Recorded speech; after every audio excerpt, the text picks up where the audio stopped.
तो दोस्तों एक बार फिर स्वागत है आपका हमारे चैनल पर। मेरा नाम है वरुण और हम बात कर रहे हैं इंजीनियरिंग की। और अगर आप भी चाहते हैं इंजीनियरिंग करना या इंजीनियरिंग करके अपने भविष्य को सुनिश्चित करना तो भाई ये चैनल सब्सक्राइब कर लेना है। क्यों? क्योंकि यहाँ सारी जानकारी इंजीनियरिंग की, उनके कॉलेजेस की, कोर्सेज की और करियर से रिलेटेड सारी मिलने वाली है। साथ ही साथ अपने दोस्तों में भी इस वीडियो को शेयर करना है ताकि उनका भी भला हो जाए। और आज के इस वीडियो में हम बात करने वाले हैं एक ऐसी पद्धति जो भारत में, मुझे लगता है आप सभी को, बहुत कम लोगों को ऐसा पता होगा कि भारत में जो एजुकेशन पॉलिसी थी लॉर्ड मैकाले ने स्टार्ट करी थी। और उस लॉर्ड मैकाले की एजुकेशन पद्धति के अल्टरनेटिव के तौर पे इस यूनिवर्सिटी की स्थापना 1902 में करी गई थी। अब आपको आधी चीजें तो समझ में नहीं आई होंगी, है कि नहीं? हाँ, तो ये तो जरूर सुना होगा कि भारत में पहले गुरुकुल चलते थे कि नहीं चलते थे?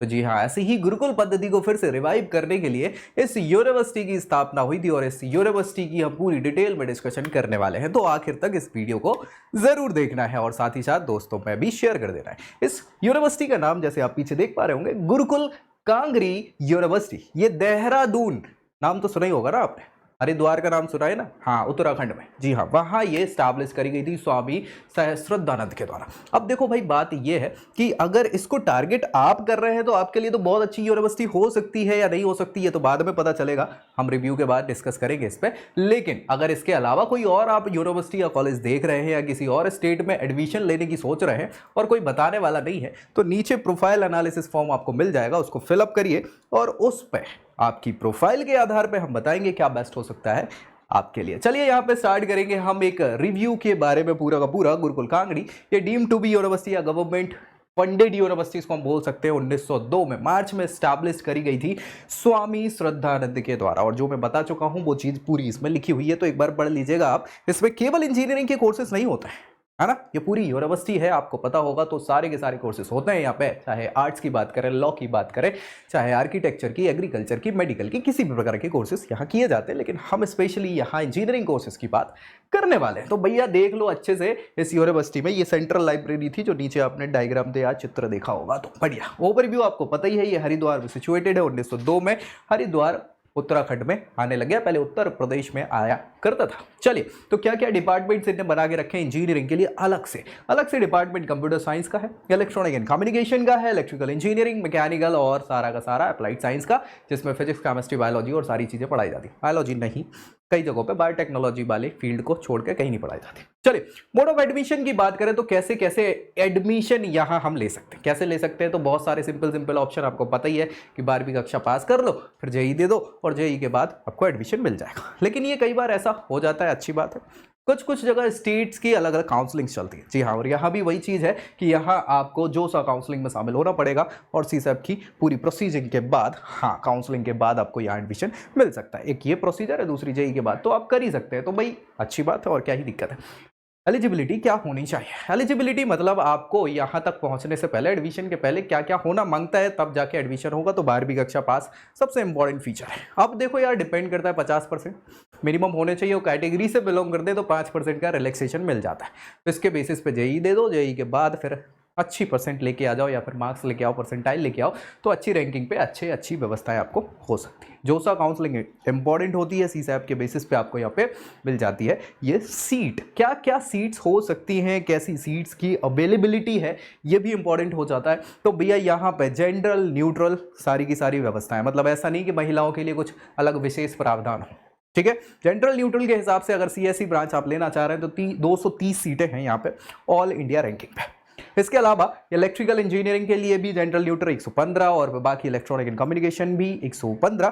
ठीक है, आप देख रहे होंगे ना, फीमेल ओनली जहां लिखा है वो सब 0-0 है ना? याद रखिएगा। तो सब जनरल न्यूट्रल की ही बात करी हुई है इन्होंने। और क्या कट ऑफ रैंकिंग जाती है, क्या कट ऑफ होने चाहिए यहाँ एडमिशन के लिए? तो कट ऑफ की बात करें तो ऑल इंडिया लेवल पे, यहाँ पे अगर कोटा हम ऑल इंडिया लेवल का सेलेक्ट करें तो भाई कंप्यूटर साइंस में 15,000 से स्टार्ट होके ये 49,000 तक जाता है। सबसे ज़्यादा इसको चूज़ किया जाता है आप आजकल, तो ट्रेंड ही ये चल रहा है। इलेक्ट्रिकल एंड इलेक्ट्रॉनिक में 28,000 से स्टार्ट होकर 51,000 तक चलता है। इलेक्ट्रॉनिक एंड कम्युनिकेशन में बात करें तो 46 से लेकर 57,000 तक। और मैकेनिकल इंजीनियरिंग 53 से 64,000 तक के बीच में ये बच्चों की अलग अलग रैंकिंग पे ओपनिंग और क्लोजिंग रैंकिंग आपको मिल जाएगी, यहाँ एडमिशन हो जाएगा। अब भाई एडमिशन के बाद क्या पहले देखा जाता है ये फैक्टर जनरली तो कि फीस कितनी है। फीस इंपॉर्टेंट फैक्टर होता है और हर कोई कई बार ज़्यादा अफोर्ड नहीं कर सकता।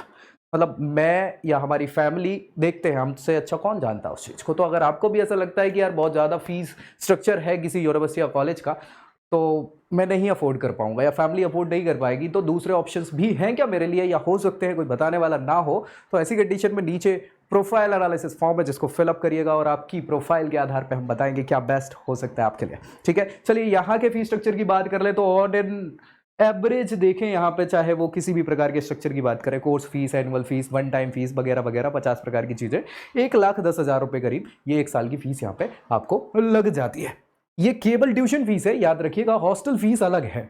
हॉस्टल फीस यहाँ देखेंगे तो 55,000 के करीब यहाँ पे फीस आती है, उसमें मैस चार्जेस भी इंक्लूडेड हैं और साथ ही साथ हॉस्टल के चार्जेस जो भी हैं, आपके लॉन्ड्री खाने पीने सब प्रकार की व्यवस्थाओं के 55,000 के करीब ये आ जाता है। तो 1,65,000 अगर हम दोनों इंक्लूड कर लें तो ये फीस है एक साल की, और ऐसे ही आप 4 साल का ये कोर्स हो जाता है। और अगर हम बैक एक चल रहे हैं तो 1 साल 2 साल और बढ़ा लो, वो अलग चीज़ है। ये कंपनीज हैं जो भाई इनके टाई अप हैं, या फिर बोल सकते हैं पार्टिसिपेट करती है प्लेसमेंट्स में। तो भाई एक से एक कंपनीज आपने नाम देख ही लिए होंगे, पीछे समझ में जल्दी आ जाते हैं, नाम से अच्छे इनके लोगोज होते हैं, ज़्यादा अच्छे समझते हैं।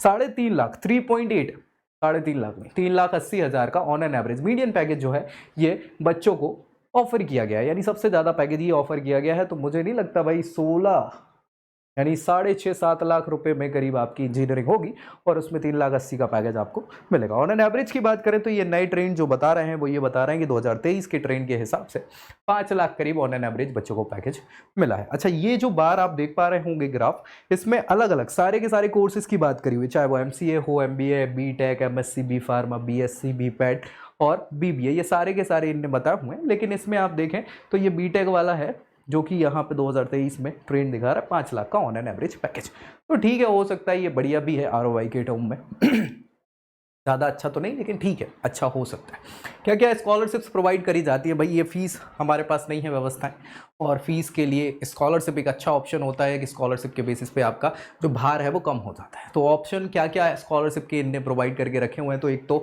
सिंपल जो ऑप्शन है वो सिंगल गर्ल चाइल्ड का हो सकता है कि अगर आप इकलौते हैं घर में और वो भी सिंगल है, एज अ गर्ल चाइल्ड है, तो फिर आपको ये अवेलेबिलिटी मिल सकती है स्कॉलरशिप की। इसके अलावा यूपी गवर्नमेंट की स्कॉलरशिप है, जैसा मैंने आपको बताया कि उत्तराखंड पहले उत्तर प्रदेश में आता था, फिर अलग स्टेट बनाई गई है, तो उत्तर प्रदेश सरकार की भी कुछ स्कॉलरशिप यहाँ प्रोवाइड की जाती है। इसके अलावा उत्तराखंड की सरकार की तो है ही स्कॉलरशिप, और साथ ही साथ NSP नेशनल स्कॉलरशिप पोर्टल पे जाके आप और भी अलग अलग प्रकार की स्कॉलरशिप अवेल कर सकते हैं, बस आप उनकी क्वालिफिकेशन रखते हो। तो भैया ये सारी की सारी स्कॉलरशिप की व्यवस्थाएं हैं जिनको आपको अवेल करना चाहिए जाके। इसके अलावा क्या फैसिलिटीज़ प्रोवाइड की जाती हैं यहाँ इस यूनिवर्सिटी में, तो आर्कियोलॉजिकल म्यूजियम, वैसे भी उत्तराखंड तो वादियों फिजाओं वाली जगह है, घाटियाँ आटियाँ हैं, तो घूम फिर के मतलब प्राकृतिक रूप से बहुत अच्छा माहौल बन जाता है, तो वो तो कोई समस्या है ही नहीं।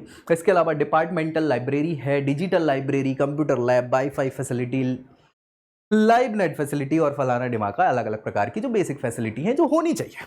और सच्चाई है, क्योंकि किसी भी कॉलेज या यूनिवर्सिटी में ये बेसिक फैसिलिटी होती है कि पढ़ाई के लिए उत्तम व्यवस्था हो, चाहे वो लाइब्रेरी हो, लेबोरेटरीज हो, बच्चों को खेल कूद के लिए स्पोर्ट्स फैसिलिटी हो। ये सारी फैसिलिटी ऐसी हैं जिनके बिना आपको यूनिवर्सिटी का दर्जा ही ना दिया जाए शायद। ठीक है, तो ये फैसिलिटीज़ यहाँ प्रोवाइड करी जाती हैं, टेबल टेनिस और ये खेल वेल की, तो वो सारी बात है। चलिए, कौन कौन से अच्छे अच्छे लोग जो पुराने इनके एलुमनाई रहे हैं, जो स्टूडेंट रहे हैं और इन्होंने नाम कमाया है और इस यूनिवर्सिटी का नाम रोशन करा है, ऐसा तगड़ा नेटवर्क यहाँ पे देखने को मिल सकता है। चेतन आनंद का नाम आपने सुना ही होगा, ये पीछे 2 फोटोज आप देख रहे होंगे, इनके तो नाम लेना भी मतलब ज़रूरी है नहीं, फोटो से ही पहचान गए होंगे आप। अभी फिलहाल इनका तो अभी लड़ाई झगड़ा केस चल रहा है, पत्नी से विवाद चल रहा है ना। और ये महोदय जो है, ये तो अब इनके प्रोडक्ट घर घर में मिल जाते पतंजलि के, है ना। सो ये सारे के सारे नोटेबल एलुमनाई कहाँ के हैं, ये यहीं के हैं, इसी यूनिवर्सिटी के, हाँ, गुरुकुल कांगड़ी। तो भाई बढ़िया है और अच्छा तगड़ा इनका नेटवर्क है। ये सारी चीज़ें हम जो बात कर रहे थे गुरुकुल कांगड़ी यूनिवर्सिटी की बात कर रहे थे, हरिद्वार उत्तराखंड में ये सिचुएटेड है। और अगर इसको टारगेट आप कर रहे हैं तो ये वीडियो से आपको समझ में आ गया होगा कि इसको टारगेट करना है या नहीं करना है, या इसके अलावा और क्या ऑप्शंस हो सकते हैं आपके पास, ये जानना है तो नीचे प्रोफाइल एनालिसिस फॉर्म मिल जाएगा, जिसको फिलअप करिए और उसके बेसिस पे हम बताएंगे क्या बेस्ट हो सकता है आपके लिए। और बाकी ऐसे वीडियोज़ तो हम बनाते ही रहते हैं, तो भाई दोस्तों में शेयर कर दीजिएगा और मिलेंगे अगले वीडियो पे, तब तक के लिए जय Hind. I hope you like this video. For more such videos, keep watching our channel. And do not forget to like, share and subscribe.